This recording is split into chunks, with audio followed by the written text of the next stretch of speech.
Selamat pagi rekan-rekan semuanya. Jadi, perkenalkan kami dari kelompok pengembang Penem Kria. Jadi pada kesempatan UAS ini kami akan mempresentasikan hasil pengujian sistem dari platform web kami yaitu Penem Kria. Jadi Penem Kria ini sebuah marketplace digital yang berfokus pada pria tradisional Indonesia. Nah, langsung saja kita ke intinya.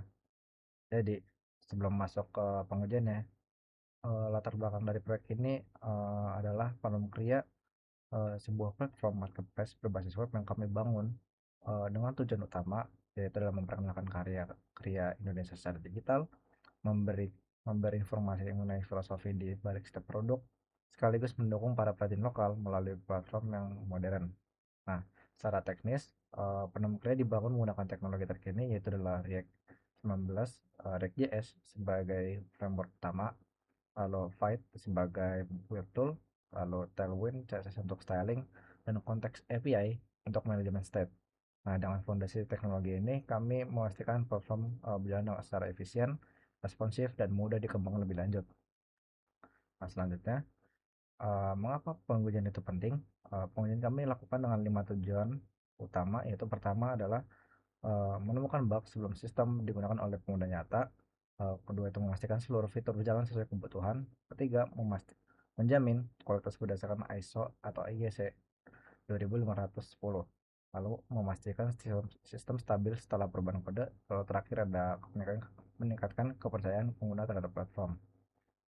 Nah, dengan karakteristik kualitas, functional suitability, usability, reliability, maintainability, performance, efisiensi. Nah, selanjutnya ini ada di dokumentasi hasil implementasi, tapi di sini saya tidak akan menjelaskan di PPT ya, tapi saya akan mendemokan langsung di webnya. Jadi kita langsung saja.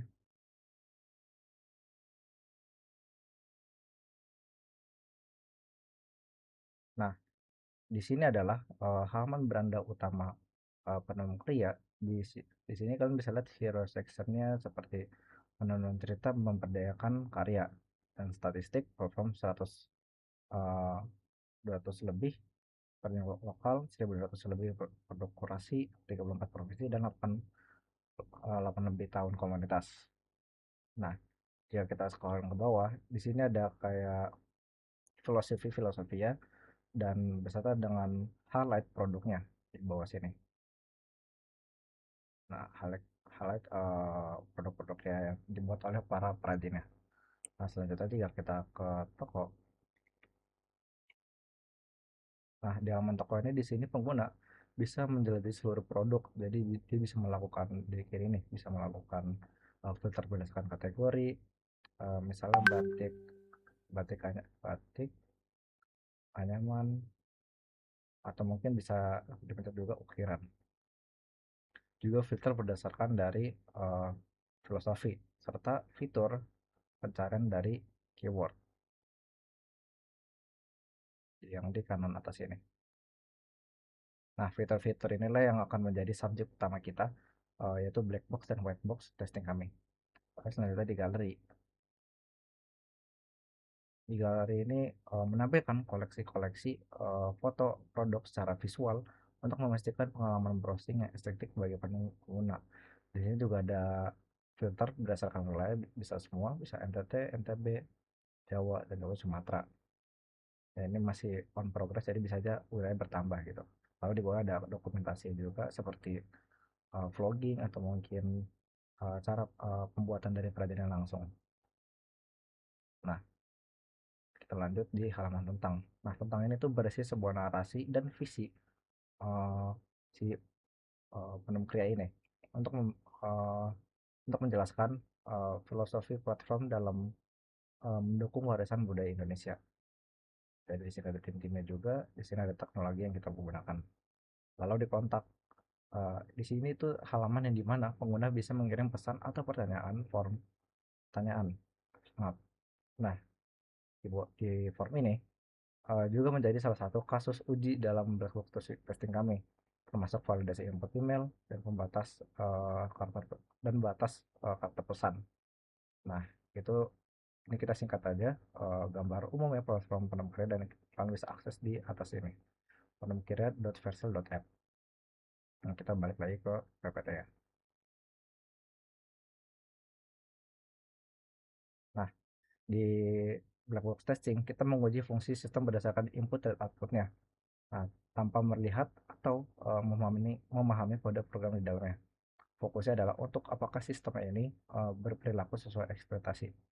Nah, kami menerapkan black box testing pada 4 fitur utama, yaitu filter value produk yang tadi di toko, filter berdasarkan filosofi, fitur pencarian, dan simulasi keranjang belanja. Nah, hasilnya, semua tes yang kami jalankan BB01 hingga BB03 itu menunjukkan status lolos uji. Artinya, output yang dihasilkan sistem sesuai dengan expected output yang telah kami definisikan. Nah, berbeda dengan black box, white testing ini justru menguji logika internal programnya secara langsung. Jadi kami uh, menganalisis dua bagian utama kodenya. Jadi pertama ada fungsi filter produk di halaman toko yang menangani semua logika penyaringan produk. Kedua ada file utilsjl.js yaitu berisi fungsi-fungsi utilitas seperti CN atau untuk manajemen plus win plus tailwind ya. Nah, tujuannya itu ada dua. Satu itu adalah memastikan seluruh jalur eksekusi program berjalan dengan benar.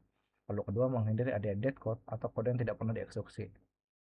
Nah, dari statement coverage yang kami lakukan, seluruh jalur utama berhasil dicakup dan tidak ditemukan dead code pada logika logika inti pemfilteran. Nah, di analisis proses dan flow graph, sebagian ini dari analisis white box. Kami juga membuat flowchart dan flow graph dari fungsi filter produknya. Nah, di kiri ini ada flowchart. Si flowchart ini itu menggambarkan alur logika keseluruhan dari input parameter hingga output produk yang terfilter. Sementara si flow graph-nya memetakan node-node keputusan untuk menghitung cyclomatic complexity secara formal. Jadi hasil analisis ini menjadi dasar perhitungan matriks kompleksitas yang akan kita bahas di next selanjutnya. Nah, selanjutnya kami melakukan User Acceptance Testing atau UAT yang bertujuan untuk mengukur tingkat penerimaan pengguna nyata terhadap sistem yang kita buat, yaitu penemuan tadi. Metode yang kami gunakan adalah skala Likert dengan 30 responden. Nah, rumus perhitungan itu ada di bawah, nilai UAT sama dengan skor perolehan dibagi skor maksimal dikali 100%. Nah, dari 11 pertanyaan yang kami ajukan, rata-rata keseluruhan mencapai 78,2% yang masuk dalam kategori baik.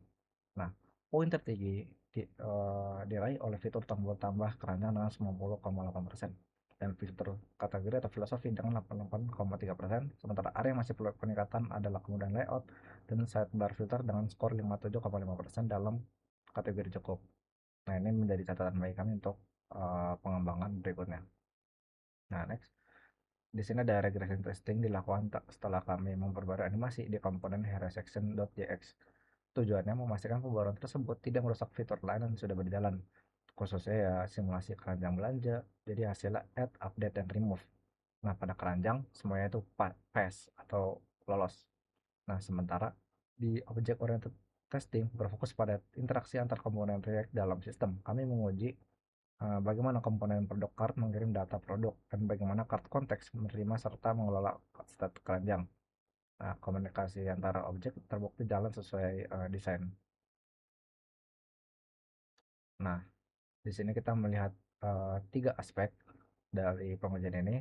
Dari sisi metric model, kami menghitung cyclomatic complexity dari fungsi filter products menggunakan rumus VG sama dengan plus titik P titik 1 dengan P sama dengan 12 titik puasan menghasilkan VG sama dengan 13.